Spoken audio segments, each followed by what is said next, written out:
Hello, this is Coach Lydia Knight, and we are ending eating disorders and freeing women from every cage. And I am so excited for our interview today. As you know, with empowering women, supporting women, we love to have guests on the shows that can talk about really the mission of women and their importance in the world and their importance in storytelling. And our guest today is just such an incredible example of that. So the creator that we're talking to today is just so powerful in the way that he portrays women as superheroes and in his art and his media and stories.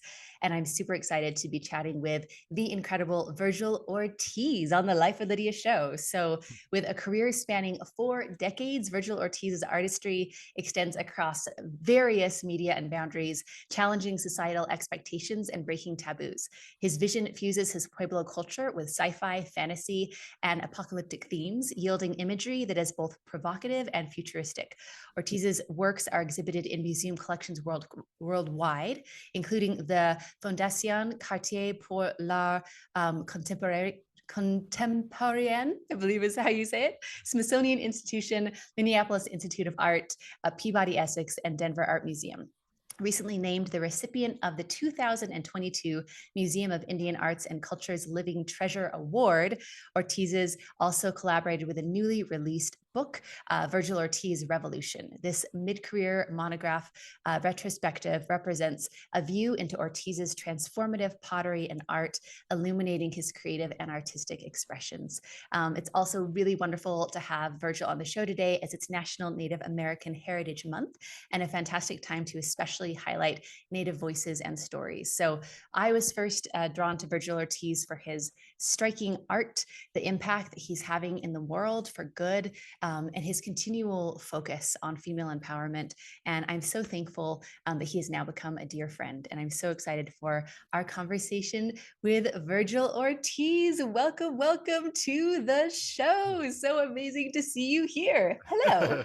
Thank you so much, Lydia. It's an honor to be on your show. Thank you for the opportunity and being able to connect with your viewers. I'm excited.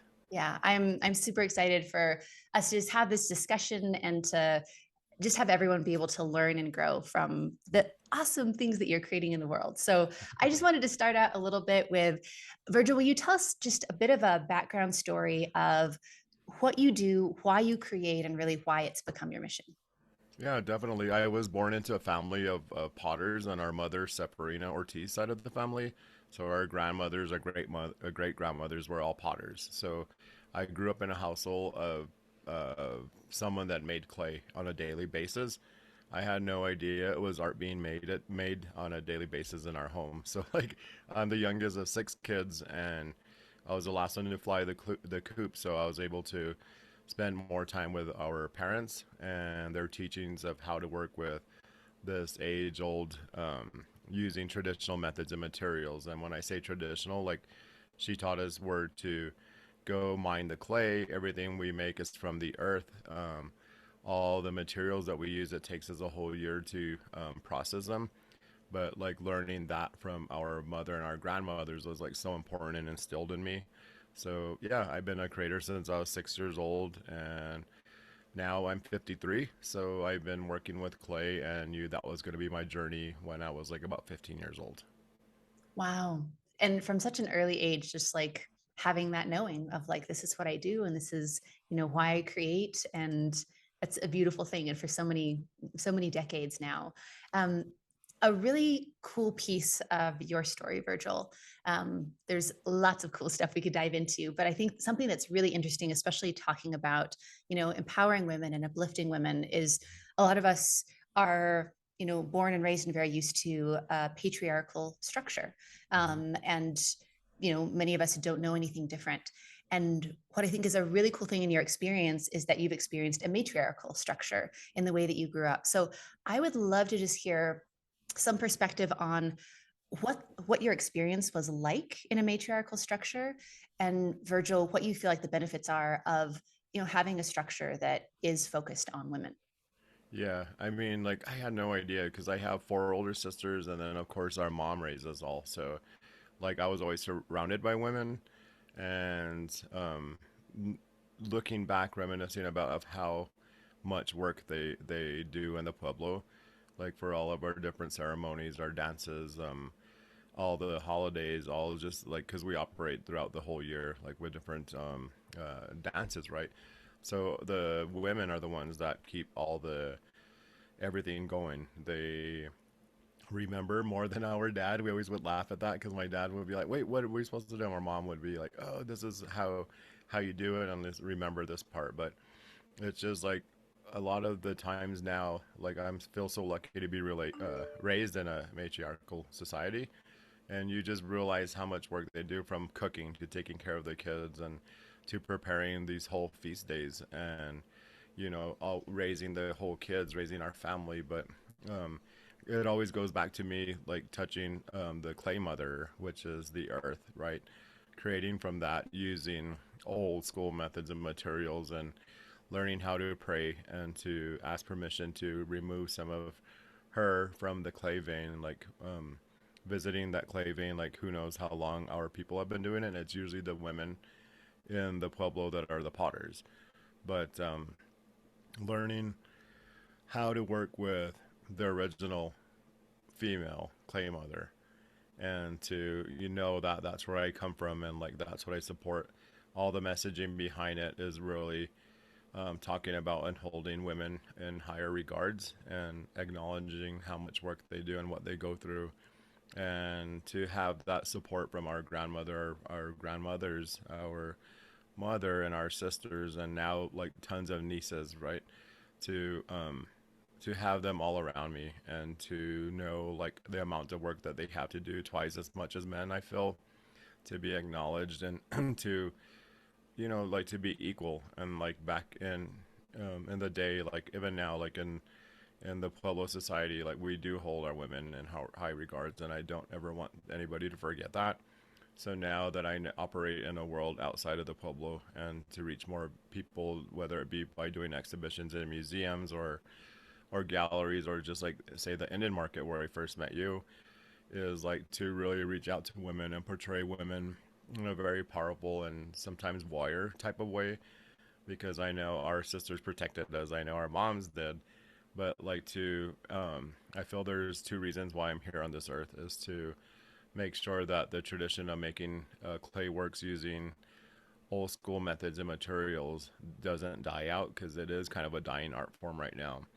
And also to educate globally about the 1680 Pueblo Revolt, the first American revolution that is not taught in our schools, it's not in our history books, but to imagine how to tell a story like this, how to tell our history, because it's not taught in our schools, it's not in our history books, it's been swept under the carpet because of the genocide that happened, the bloodshed, the rapes, all that went down. Nobody wants to talk about it. So that has been tried to be erased from who we are. And now that I had the knowledge of working with the clay mother and who knows how far it goes back on our mother's side of the family, to have that instilled in me and have Earth Mother trust me to be able to do this, to make sure that it doesn't die out, but to reach, because I'm not an academic person. I operate just of messaging and like talking to our spirits and really being comfortable with that type of messaging that I get, whether it be in dreams or daydreaming or whatever. But like to remember and hear all these old souls and um, what they were trying to do, how they're trying to portray, or how we're learning from each other. But to write a story about the Pueblo Revolt, how it took place, when it took place, but imagine it happening in two different time dimensions, happening simultaneously in 2180 and 1680, and that allows me to bring in a sci-fi aspect to the storytelling. So I'm writing a whole script about our history happening in those time dimensions, but also choosing to really remember like what our mom's teachings were and how strong she was in the Pueblo, and to look at women in general as being strong. And that's why you'll see like the head characters, the lead characters are all women in my storytelling. So if you see the picture behind me, that's Tao. She's the leader of the blind archers, so she's the main character, and she stands for women empowerment. Yeah, it's so fantastic. And Virgil, the way that you bring like the history of the past and the ancientness of that and the earth mother, and then have this incredibly like interesting and exciting and accessible like future story, and bringing those together is just really really phenomenal. And I would love to hear in this this view on life of really edifying women and uplifting them. I can see that it's definitely informed, you creating these incredibly strong, female warrior characters in your stories.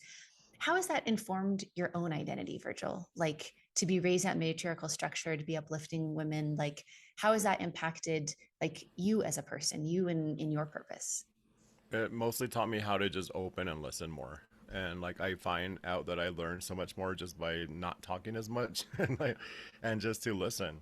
And there's so much to learn out there, and like to stop using imaginary hurdles, like that's human self-doubt. And I try to teach the students that I do work with, like don't be putting up any more imaginary hurdles. They're never there to begin with. But it has really shaped me in a way, in a loving way, of how women act, how they raised, and like me being a man to be able to adopt that type of thinking, and to put myself in a situation where I would have to fight so much harder than what a man would have to do.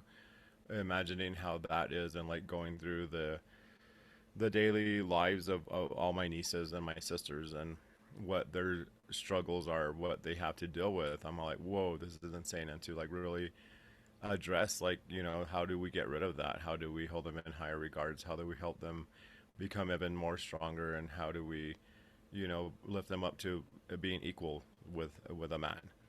Yeah. And like it's like when you look at it in reality, you all work so much harder than we do, and you guys have to fight a lot more harder than we do, which is, I don't know why that is. That's like, I mean, and like our history and Pueblo culture, like we hold women in higher regards. And sometimes it's going to change along the way, but I'm trying to remind everybody of like what our ancestors did and how on point they were of being equal with women.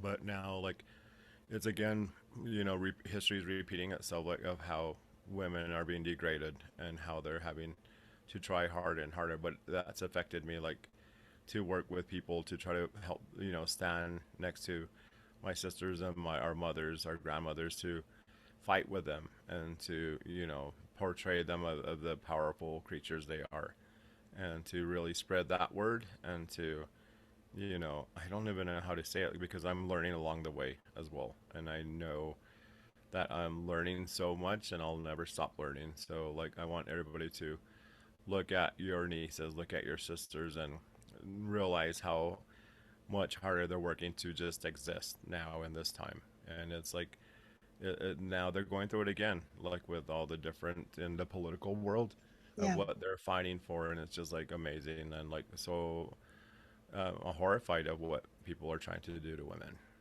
Yeah, thank you so much for that.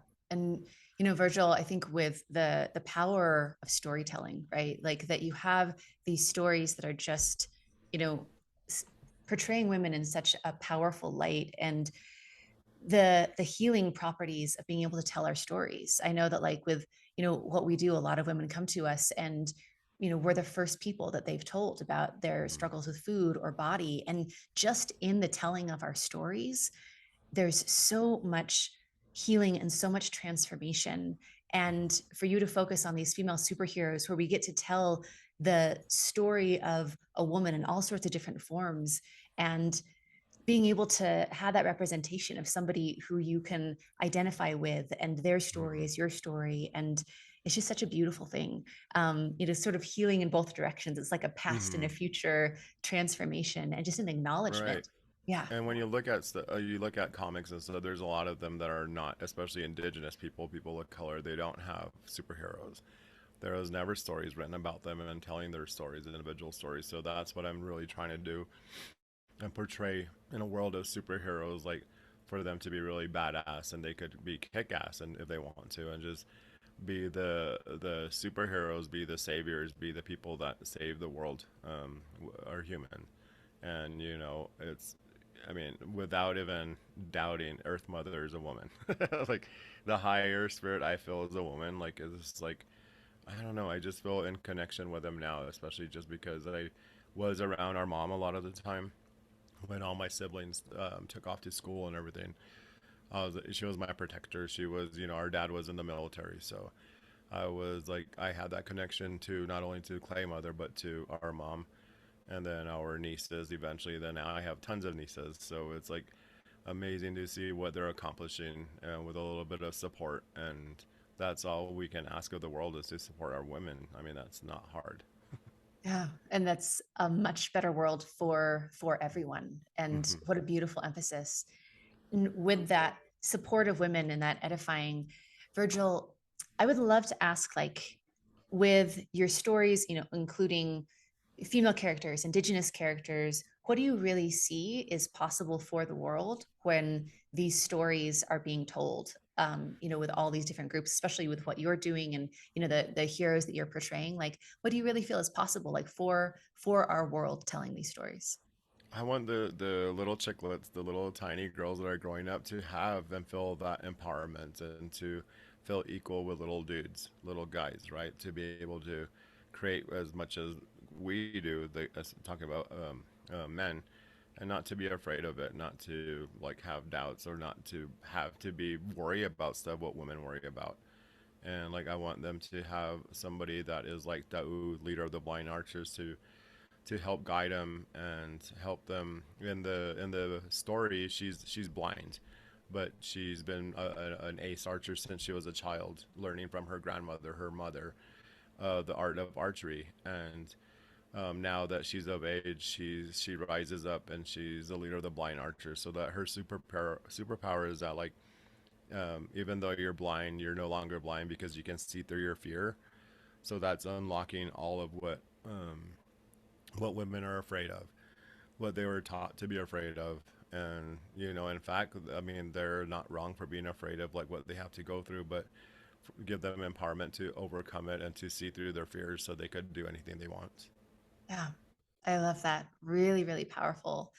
And that idea, of seeing through your fear, I love how that's very like physically represented with this powerful character. And one thing that we talk about is that seeing through your fear, like we're here to change the world. We're here to make a better world for women, but we can change individually and transform individually more rapidly than society will, right? Mm-hmm. And so when it starts with us of seeing through our fear and being able to let go of those imaginary hurdles like you talk about and stepping into that power before maybe we feel like there's permission, but just to claim that as our own, Mm-hmm. it has just this amazing ripple effect. And so I love how the blind archer seeing through her fear is such an amazing um, just representation of that, which is awesome. So Yeah, yeah. and I mean, it's no matter if it's like doing storytelling of futuristic characters like this, but it always goes back like really visiting like our great grandmothers, like all the hard work they had to do without the normal resources of running water or lights, right, in Coche de Pueblo. But then how they got through it and they got everything done like on almost perfect. Like it's amazing how strong women are, and it's time that they are instilled with that confidence from being raised and like knowing that there's no that there's equal to men. And I don't know, I guess it starts like when we're very young, but anybody can learn it at any age. A little bit harder to get out of that mind frame of thinking that you're less than. Yeah. And I want to help, like about your looks, your outer looks, like I want everybody to, whether if it's men as well, to look inside of their lights, their souls of like how we are all equal. It doesn't matter what the color of our skin is, but to realize that we are all just energies and lights in our bodies here on earth. But if you're a woman, not to feel that you have to measure up to something that you see on Instagram or social networks. Like be accepting of who you are, and like we own everything, we own it, we know how to work with it. And then once you're comfortable with your body and like what you're doing, your messages come even quicker, and you know how to balance yourself and become more powerful within your own light and energy. And like a lot of the times our physical bodies don't really matter. It's like how you're able to communicate and talk with people. So being even more open with people that you're working with your friends, with your family. Like it helps a lot to be, if you're hurting or feeling weird or any kind of emotions, if you're feeling happy, to be able to have an outlet to share it with somebody and to find that support in there is like really important, I think. And that's how Pueblos operate. We're a big family. So like I see some of my nieces going to my cousins, or my cousins coming to our mom when she's still here. So they're all sharing that knowledge and protecting one another and supporting each other. So that's a beautiful thing to see. And a lot of the times when I have friends that are non-indigenous outside of Cochiti, then I'm like, okay, like what's happening for your birthday, or like what's happening when you're gonna get married, or and like it's just like a really closed amount of people, whereas like the Pueblo people have a whole village, a whole Pueblo to celebrate with and to go through hard things in life, like even death, right? We're all support each other that way. But I wanted to see, how do I portray that in these characters of being indigenous superheroes, to be able to have them share their story and like show a little bit of who we are as Cochiti Pueblo people, and the support network that we do have within these communities. I want people to understand that and know that like you're not alone. You're able to talk with everybody, and like don't be afraid of sharing it, because the more you become closed in, you're kind of fighting your own self. So I want women especially to learn how to open up and communicate even more. Yeah. That goes with men as well, but women most importantly.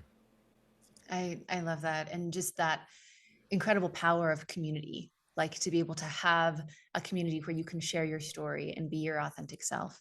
And I think you bring such excellent awareness to that inherent feeling of like the not enough. And we really are born into a culture where women are portrayed and seen in a certain way, where that can be felt even before we have a language for it. Mm-hmm. For a little girl growing up, putting on a shirt of, strong, powerful girl, like that's all great and wonderful, but there's a reason why those sorts of shirts are made for little girls and not for little boys, because little boys can turn on any movie and read any book and see all these examples of strong and powerful boys, because that story is told so much. And being able to tell that story where there's this inherent, I am equal, I am enough, I am powerful, and bring that into our culture, and then having like a whole sort of community, based off of these principles that are, these beautiful ancient principles, and bring those into our future, creating our future with those, is such a really powerful thing. And Yeah. Virgil, you are doing so much and creating so much in the world, and it's amazing. And, in your bio, we went through, some of your incredible, accolades and awards, and just congratulations on all that. It's just phenomenal, Thank you and so much. very, very well deserved. And I would love to hear right now. I know you're doing so much. You live such a purpose driven life. What are some of the things that you're working on that you're just excited about? I know there's like a whole bunch of stuff, and you have your art and creations in so many different areas. Just tell us a little bit about your creations currently. I think it's important to like acknowledge what, like, I just went through a whole project with Meow Wolf. I'm not, I mean, a lot of people are learning more about Meow Wolf, the Meow Wolf world, and I finished a project that it was installed here in Santa Fe, New Mexico, and that was like a huge learning curve of how, because normally like my artwork is behind vitrine glasses, or set in a museum exhibition or a gallery where you can't interact with the pieces, you can't touch them.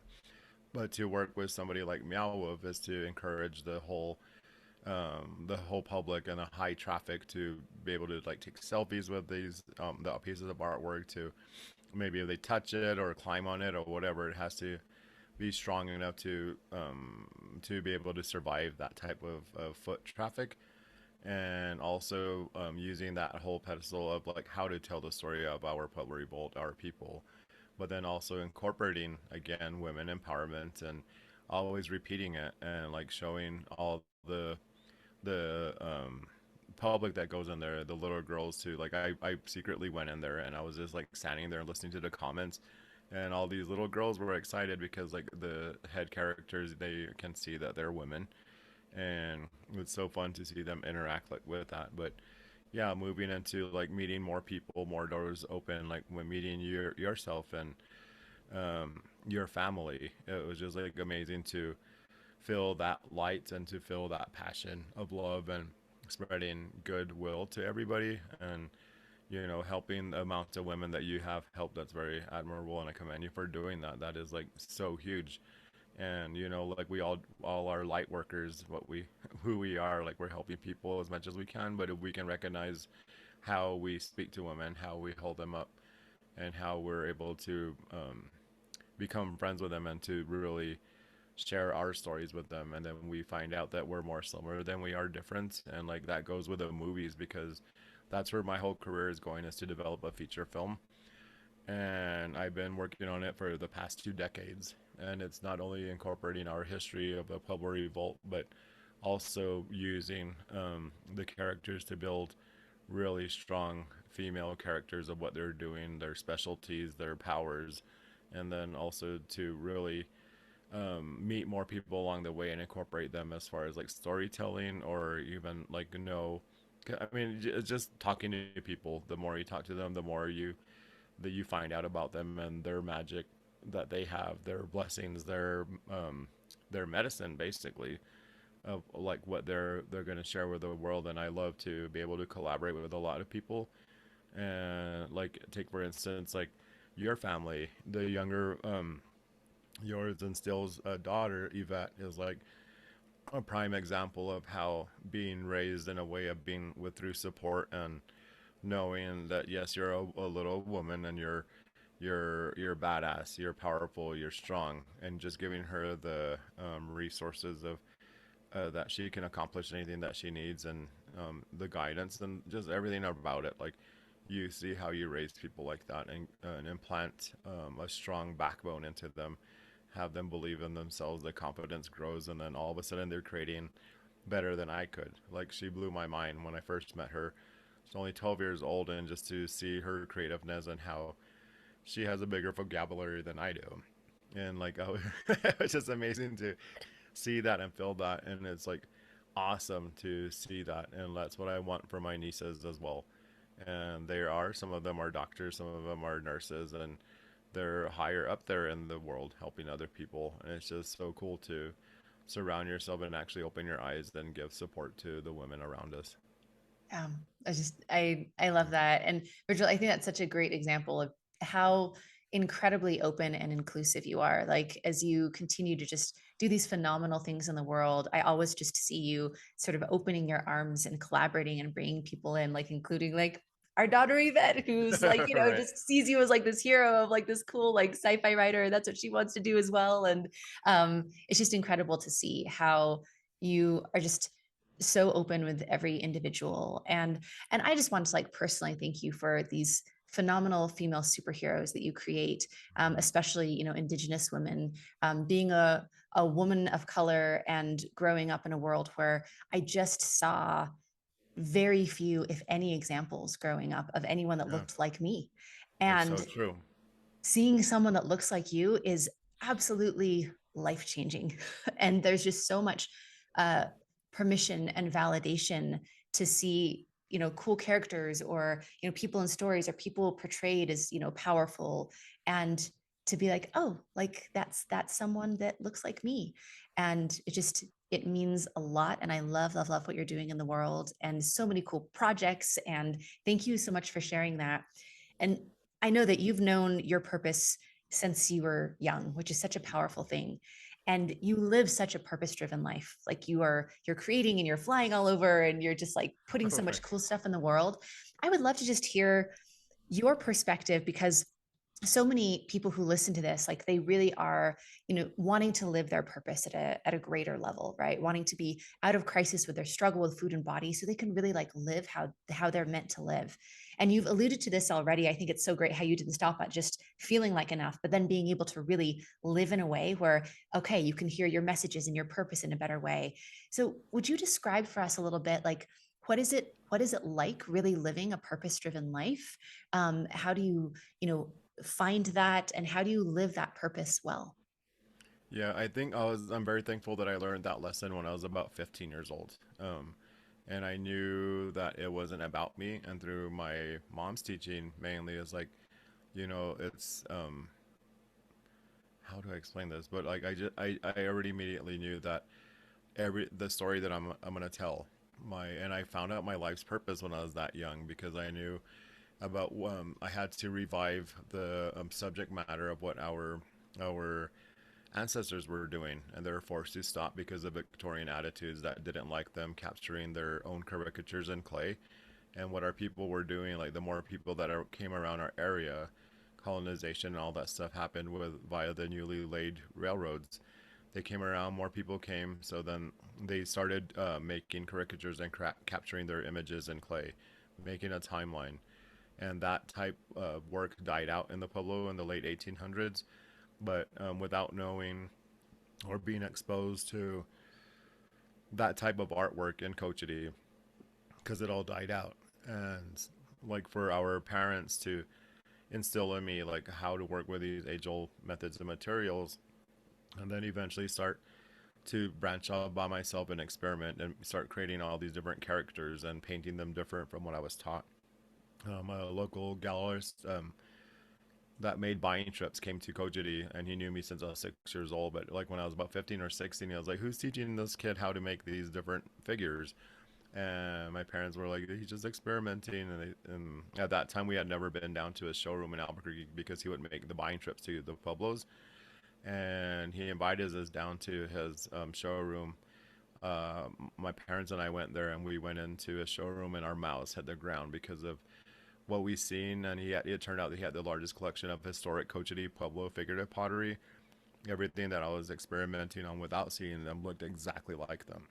So that was part of like ancestral memory or something being installed in me. And like my parents said, like they pulled me out of there and they're like, remember this day is special because we never taught you how to do this type of artwork or the clay figures. And they look exactly like Mayani, which means spirits in our language, but it's like almost being revived or like almost being like ancestral memory or like reincarnated, whatever you want to call it, but it was there. So they just said, "Remember this day." I said, "Okay." So from that day forward, I knew I had my life's purpose was to make sure that this tradition of pottery making doesn't die out, and it's all based on social commentary. So with at that age, I knew what I was gonna do, dedicate my life to clay, but also to eventually start telling the story of the Pueblo Revolt because it was trying to be stomped out and to really have the world acknowledge it, and then also along with women empowerment being intact already because of Clay Mother, and that's the ultimate woman. So this is how it all connects and everything. But I can't remember what the question was. Sorry, like I went This is off great, track like here. living a purpose driven life. Oh, Like, yeah, and you're yeah, talking about your purpose in such a powerful way. Like, you know, living on purpose. It seems like Virgil, like you're continually called for the next piece of that purpose, and you have such like an openness to it. I love what you said about that. It's more than just you. Like it's bigger than you. yeah. And it's such a Yeah, and that's beautiful like, element of yeah. purpose. Yeah. Another way that I try to convey that is like I'm just a bead in a necklace. Like it takes so many beads to come together to make something cool.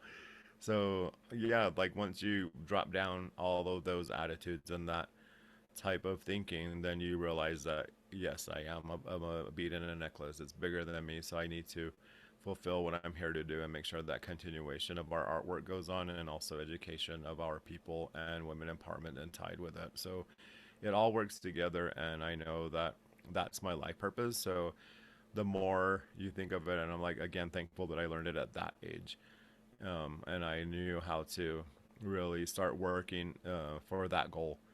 And along the way, like you meet all these super awesome people that are thinking the same way as you, and like we're all holding each other's higher and giving ourselves a microphone to talk to like you're doing now, and to really connect people and like find, I mean, clay is my life, like it is my therapy.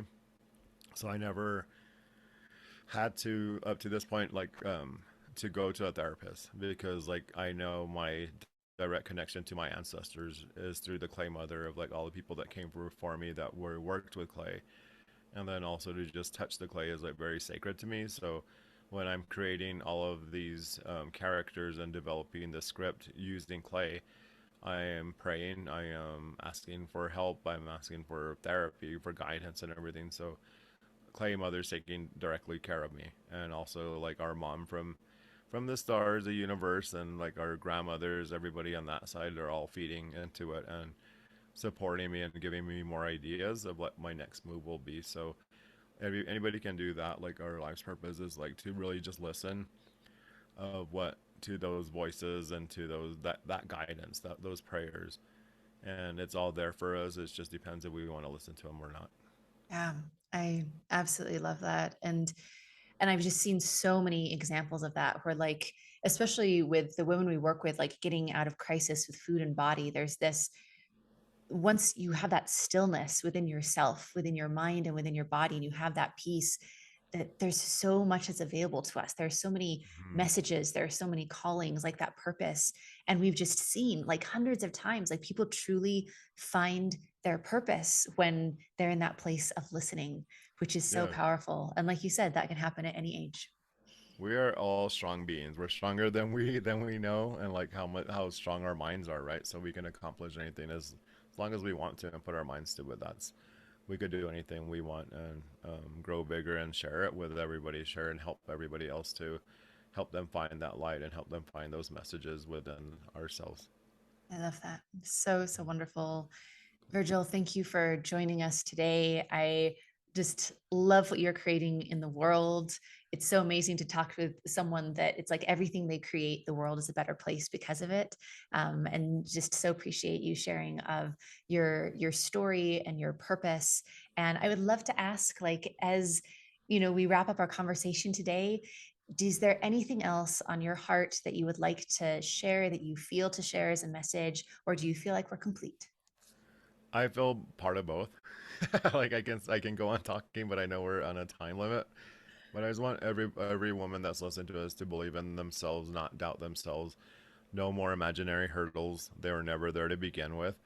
That's self doubt. The more that's human to do. We put up hurdles in front of ourselves, and I don't know why we do that. It's like to block our goals. I have no idea. But once you understand that of like what you're doing, there's always an answer to it. There's always you can figure it out, and don't be afraid to fail, no matter how long it takes you. Because look at the failures as teachers, as professors, as our lessons, and like the more you acknowledge fails or like failures of what I mean, I'll continue failing till I leave this earth. But if you pay attention to them and look at them that way, that they're teachers, like we can move forward and heal ourselves and heal somebody else too, and share that medicine and that knowledge. And I just wish everybody with peace, light, strength, and health moving forward, and always believe in yourself. I love that. So, Cool. so beautiful. Thank you so much, Virgil. And for learning more about Virgil's incredible creations and art, go and click on the show notes below, and you can join the revolution and see what he's up to with all of these beautiful and evolving projects. And for anyone who is themselves or has a loved one who is struggling with their relationship with food or body, go to lifewithlydia.com, and we have a free masterclass, which is the perfect place to start on your journey to truly like your purpose driven life, like to have your house in order, your vessel clear of being out of crisis and being able to move forward and really live the life that you were meant to live. And Virgil Ortiz, thank you so much for being here today. Just what a Yes. wonderful and encouraging discussion. And one more time, thank you for everything that the work that you're doing, sharing your knowledge and helping women, and sharing everything that you possibly can. And that's what we're here for, to help one another lift each other's higher, help everybody as along the way, pay it forward. Yeah, Thank you, Lydia. I love that. Thank you. All right. Wonderful, you guys. Thank you so much for tuning in. And thank you again, Virgil. You're welcome. Bye.